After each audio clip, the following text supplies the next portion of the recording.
বাথরুমে ঢুকে কান্নায় ভেঙে পড়েছিলেন কোহলি। বিরাটকে নিয়ে এমন অজানা কথা প্রকাশ্যে আনলেন যুজবেন্দ্র চাহাল। 2019 বিশ্বকাপ সেমিফাইনালে নিউজিল্যান্ডের কাছে ভারতের হারের পর বাথরুমে ঘটে এমন অসহায় দৃশ্য। সেদিন কতটা কষ্ট পেয়েছিলেন কোহলি। রাজ সামানির এক পডকাস্টে এসেছিলেন চাহাল। সেখানে সামানি বলেন, এবছর আইপিএল জেতার পর চোখের জল ধরে রাখতে পারেননি কোহলি। তখনই আসে 2019 বিশ্বকাপের সেমিফাইনালের কথা।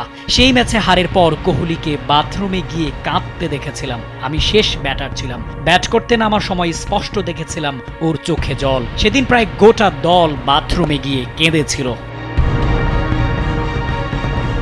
ওই ম্যাচে কোহলি 1 রানে ট্রেন্ট বোল্টের বলে আউট হয়েছিলেন। মঞ্চটা ছিল বিশ্বকাপ সেমিফাইনালের মতো স্নায়ুচাপে ভরা।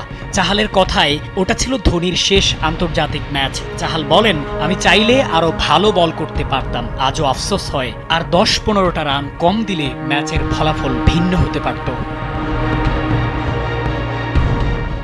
আপনার এসির গ্যাসের সমাধান হলো SGS ও CNS সার্টিফাইড ফোরন রেফ্রিজারেন্ট গ্যাস, যার বিশুদ্ধতা 99.98%।